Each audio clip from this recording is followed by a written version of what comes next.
Assalamu alaikum, my dear students. I am sure you all will be fine and now you will be very busy with your studies. Now students, today it's lecture number 7 and that is the last topic of introduction to algebra. And today I am here with topic number 11, that is application of mixed laws. Students, firstly I discuss and I just give preview of all laws. Number 1, that is product law. In product law, there are two conditions. When bases will be same, then we have to add different exponents. Okay, this is the first condition. What is the first condition? When bases will be same and exponents will be different, then we have to add exponents. And this is the second condition. When bases will be different and exponents will be same. In this way, we have to write bases in one bracket and exponent will come outside the bracket on the top. Now the next law is quotient law. In this quotient law, again there are two conditions. Number 1, when bases will be same and exponent will be different. When division sign comes between, then we have to subtract exponent. In the same way, we have the second condition when bases will be different and exponent will be same. And what we have to do?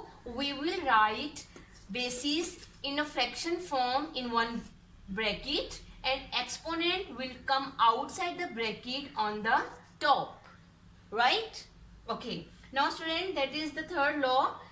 It's called power law. What we have to do in power law? In power law, there will be two exponents. Okay? And we have to multiply both exponents with each other and answer will be x raised to power mn. The fourth law is zero exponent. What will happen in zero exponent? When we will have any non-zero real number exponent 0, then answer will be equal to 1. Like a raised to power 0 is equal to 1. And the last law is negative exponent. Negative exponent means base has exponent negative, and for making positive we will take simply its reciprocal. Okay, if negative exponent is coming in numerator, it will shift in denominator, and if we have exponent negative in denominator, it will shift in numerator, then it will be positive. Now students, it's the time to move towards question number 4, that is the last question of exercise 6.3, that is simplify the following. In first part students, you can see there are 3 exponential values and between first 2 multiply sign is coming. It means it's a product law. Okay, and now we have to check it's a product law, so which condition is applying? This is the first condition, because bases are same, so we have to add its exponent. Then answer will be x raised to power 9. Now this divide sign and x raised to power 3 will come down as it is. Now in this second step, again we have to check which law is applying. Quotient law is applying. Okay, and again this is the first condition of quotient law. How we can recognize students? Because of same basis. Okay, bases are same, exponents are different. It means this is the first condition of quotient law, and we have to subtract its exponent when we have same basis. Now 9 minus 3, answer will be x raised to power 6. Now student, in second part, question is x raised to power 6 divide x raised to power 4 whole square. What does it means? It means this square belongs to both exponential values. Okay, in first step I am opening this bracket and I am giving this square to both exponential values separately. Now easily you can see which law is applying here. It's a power law. Power law means we have to multiply both exponents. 2 6 are 12, x raised to power 12 divide x raised to power 2 4s are 8. Now, which law is applying? Quotient law is applying, and the first condition is applying.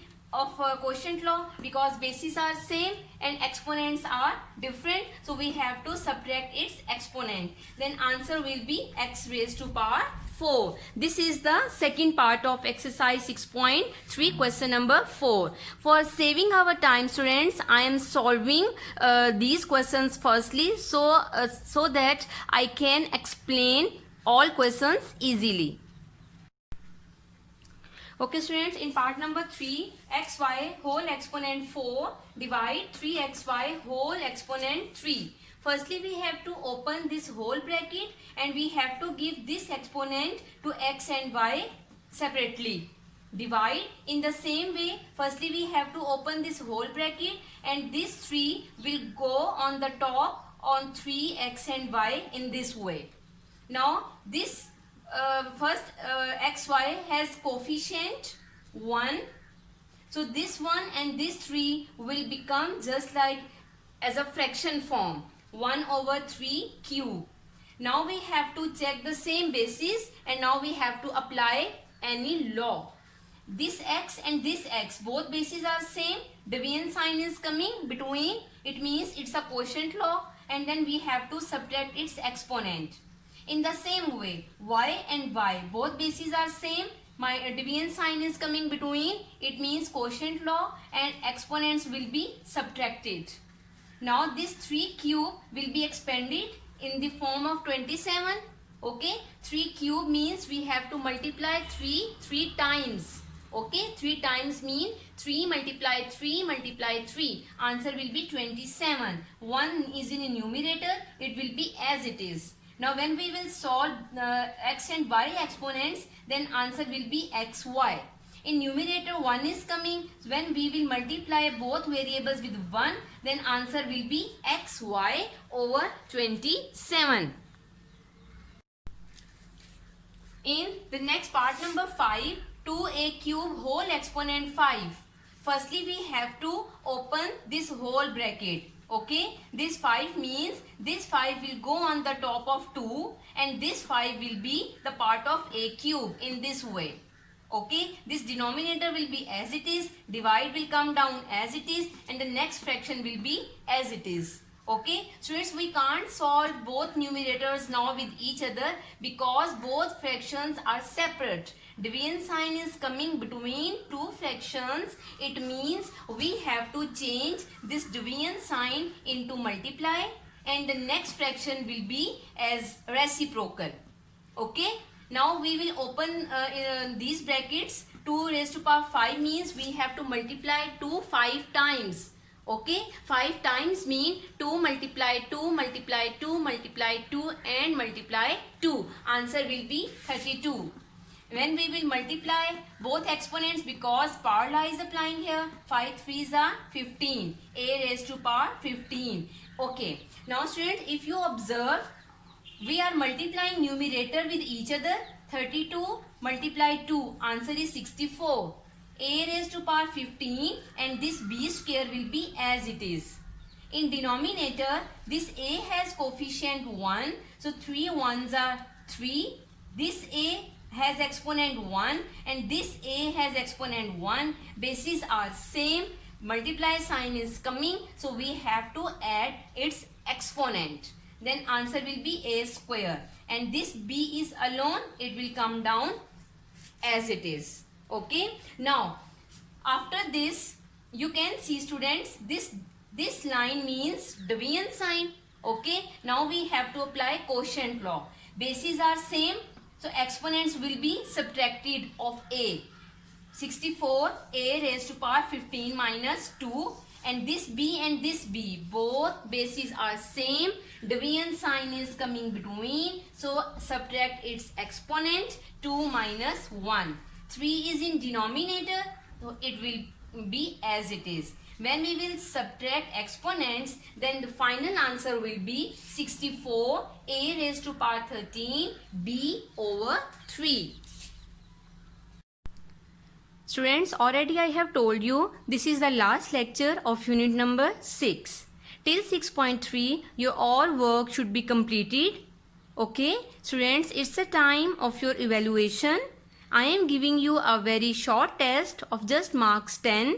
You have to do it honestly, and inshallah key of this test will be provided in next video so that you can check your test by yourself. Okay students, in the end of this video, this cartoon has brought diary for you. You have to complete question number 4 in your classwork notebook with proper formation and in a very good handwriting. And I am sure students, with the help of this lecture, you can complete skipped parts of question number 4 by yourself. After doing question number 4, you have to finish your today's test. Okay students, it's the time to say goodbye. Take very good care of yourself. Allah Hafiz.